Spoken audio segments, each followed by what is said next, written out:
Les déchets environnementaux constituent un défi majeur au Nigeria, en particulier dans les zones urbaines.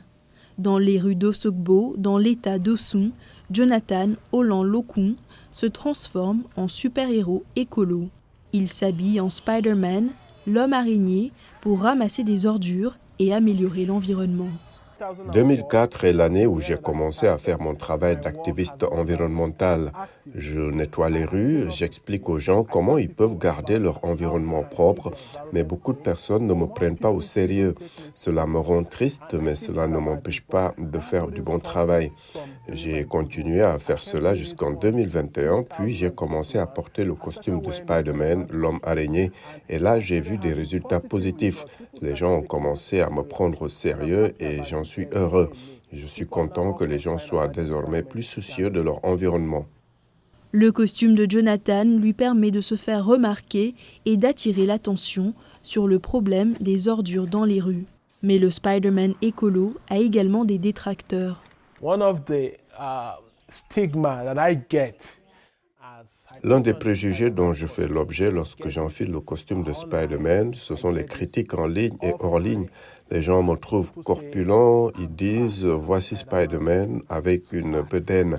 Alors je leur dis qu'ils devraient laisser mon ventre tranquille. Ils devraient laisser mon physique tranquille. Nous devrions plutôt nous efforcer de créer une société sans ordures. Nombreuses sont également les personnes qui jugent le travail de Jonathan remarquable. Je remercie cet homme pour ce qu'il fait.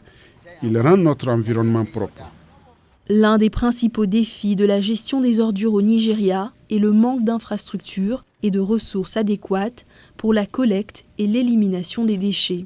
Les autorités locales peinent à fournir des services de base en matière de gestion des ordures, ce qui entraîne l'accumulation des ordures non collectées dans les rues, les espaces ouverts et les canaux d'évacuation. Je suis très heureux de le voir faire ce qu'il aime à sa façon. Et pour moi, c'est très louable. Nous ne pouvons pas tous attendre que les gouvernements le fassent pour nous. Nous devrions en fait montrer à l'État ce qu'il faut faire en mettant en place ces mesures que le gouvernement pourra imiter. Jonathan s'assure que l'environnement soit non seulement bon pour lui, mais aussi intact pour les générations à venir.